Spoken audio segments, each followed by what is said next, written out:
रिश्तों को धीरे धीरे बढ़ाना चाहिए, तेजी से नहीं, क्योंकि जो चीजें धीरे धीरे पकती हैं वही जीवन भर टिकती है। आज के समय में लोग सब कुछ फास्ट फॉरवर्ड चाहते हैं, चाहे वो काम हो, प्यार हो या रिश्ते। हर किसी को सब कुछ तुरंत चाहिए, बिना इंतजार, बिना समझे।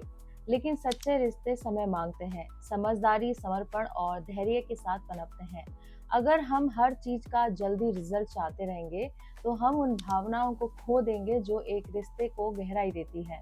धीरे धीरे बना रिश्ता जीवन भर साथ निभाता है। शुरुआत में लोग बहुत अच्छा क्यों करते हैं और फिर बदल क्यों जाते हैं? भावनाओं की जल्दीबाजी होती है। जब रिश्ता शुरू होता है तो लोग उत्साहित होते हैं।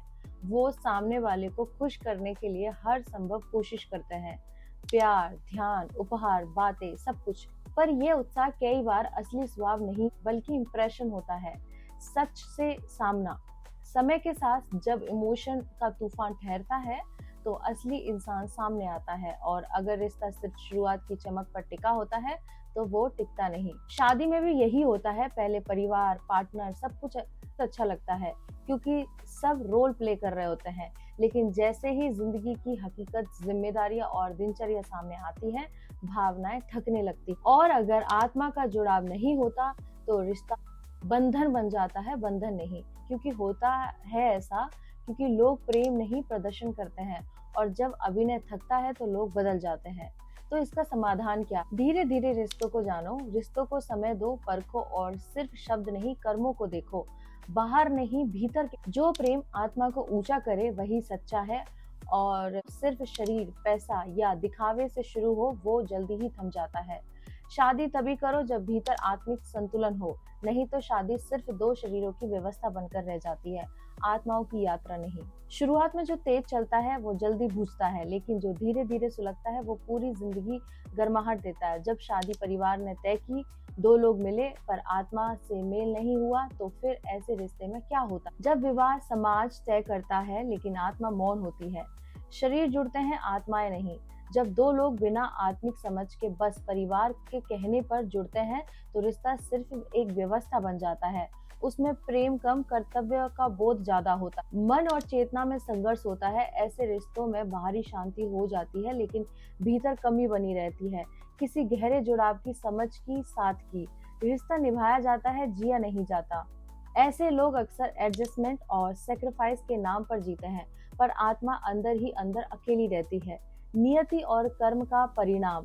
कई बार ऐसे रिश्ते पिछले जन्मों के अधूरे कर्मों को पूरा करने आते हैं। शायद वो कोई कर्ज, कोई सीख, कोई आत्मिक परिवर्तन लाए हो। फिर ऐसे रिश्तों में क्या करना चाहिए? स्वीकृति के साथ आत्मा को जागृत करें। जब बाहर मेल नहीं हो तो भीतर का मेल जगाइए।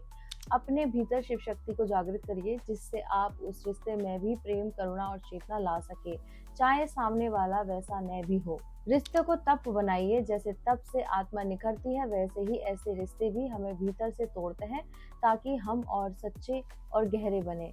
ये विवाह नहीं, आत्मिक तपस्या बन जाती है।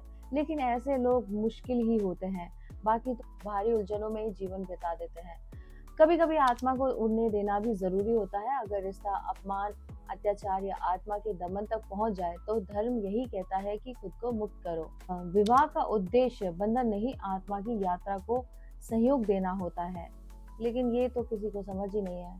तो याद रखिए, विवाह सफल तभी होता है जब उसमें आत्मा की आजादी बनी रहे, वरना शरीर साथ होंगे पर आत्मा तड़पेगी और एक दूसरे के दुश्मन बन के पूरी जिंदगी आप निकाल दोगे। तो ऐसी शादी शादी नहीं होती, बस जिम्मेदारी होती है, और दुख पीड़ा होती है, आत्मसंतुष्टि नहीं होती है, न समाज में, न घर में, न भक्ति में, न कहीं और। तो ऐसा जीवन जीने से अच्छा कि आप अकेले रहें और परमात्मा की भक्ति करें, क्योंकि परमात्मा की भक्ति में ही आनंद, परमानंद सब है। तो फिर इस वीडियो को शेयर कीजिए और मेरे साथ बोलिए ओम नमः पार्वती पते हर हर महादेव शिव।